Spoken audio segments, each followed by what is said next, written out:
क्योंकि ये भी मैं एक चीज़ यहाँ आज़र साहब से ये जानना चाहूँगा कि आज़र साहब ठीक है 66% जो है वो मुल्क में दो बड़े सूबे हो जाएंगे, KP के और पंजाब ख़ास तौर पर, वहाँ असम्बलियाँ तहलील हो जाएंगी, लेकिन क्या ये इतना बड़ा प्रेशर होगा कि बाकी दो सूबों में और मरकज़ के इलेक्शन के लिए मजबूर हो जाए हुकूमत के इलेक्शन करवाने पड़े? देखिए आप जो एक सवाल ऐड कर लें मुदस्सिर भाई, अजहर सिद्दीक साहब एक सवाल और ऐड कर लें इससे आगे ही, ये बड़ा अच्छा इन्होंने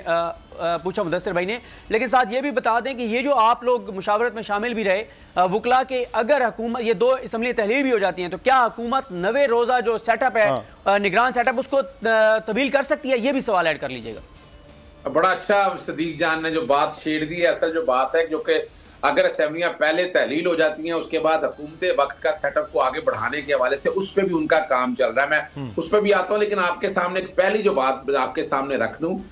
याद रखिएगा ये सारा काम चलना है मेजॉरिटी के साथ। मेजॉरिटी जब आपके पास नहीं होगी तो फिर आप असेंबलियां कैसे रन कर सकेंगे, पहला सवाल है। दूसरा सवाल है कि जब आप 66% सीटों के ऊपर जब आप इलेक्शन कराने जाएंगे तो ये इलेक्शन तो टोटली आपका जो लोग मुंतखब करने वाले हैं वो सारे इलेक्शन के डिमांड की तरफ आ गए हैं। मिसाल के तौर पर मैं आज करता हूं, जब ये दो असेंबलियां तहलील हो जाती तो मैं फाइल करूंगा इस असेंबली को तहलील करने की, मैं जाऊंगा कोर्ट के अंदर, मैं जाके ये बात करूंगा कि ये देखें ये डिमांड है 66% लोगों की, वो असेंबलियां तहलील चाहते हैं और ये वजह है दो असेंबलियां ये तहलील होगी, नेशनल असेंबली में से ये लोग इस्तीफे देंगे, क्या अपना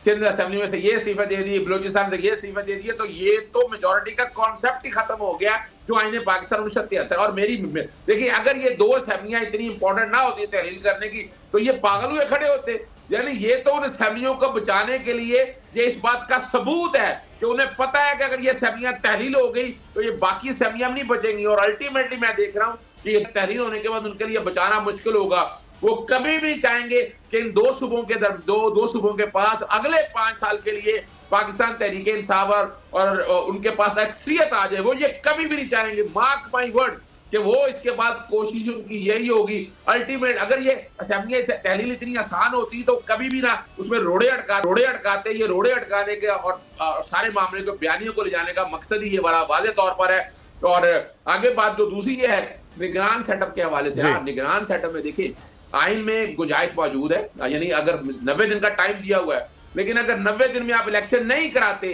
तो कोई ऐसी पाबंदी नहीं है। आर्टिकल 254 इसका रास्ता देता है कि अगर आप टाइम पे बात नहीं करते और ये वो कोशिश करेंगे, उनके पास दो रेमेडीज है। एक आइन के आर्टिकल 234 के तहत है कि अगर वो नेशनल असेंबली या किसी असेंबली को बढ़ाना चाहे वक्त के लिए बढ़ा सकते हैं। दूसरी तरफ केयर टेकर सेटअप जो है, और आप जलीय हुकूमतों के इलेक्शन देख लें, वो अभी तक आपने नहीं करवा सके, और इस तरह की मिसालें जनरल इलेक्शन के हवाले से अभी ऐसी मिसाल हमारे पास मौजूद नहीं है। लेकिन आपने देखा है कि आम इलेक्शन, कई इलाकों में इलेक्शन है कि जो टाइम दिया होता है, टाइम फ्रेम दिया होता है ज़िमनी इलेक्शन का, उसके दौरान भी और जजमेंट मौजूद है इसके ऊपर आगे पीछे हुए। और ये क्या करेंगे, ये 3 वजूहात है, इंटरनल एग्रेशन या एक्सटर्नल एग्रेशन या मुल्की हालात को बेस बना करके जनाब ऐसे हालात इस वक्त ये हम इलेक्शन नहीं करा सकते। लॉ एंड ऑर्डर, और लॉ एंड ऑर्डर की पोजीशन बन रही है आपके सामने। ये जो दहशतगर्दी के वाक़े हो रहे हैं किस लिए हो रही है, जहां दहशतगर्दी हो रही है वहां इलेक्शन क्या कराएंगे, आपको जो मर्जी कह रहे हैं आपका कंडीशन भी क्यों ना हो, तो ये बहाना, माजरत के साथ मैं बहाना कह दूं या जो मजबूरी कह दूं, जो भी आप कहें,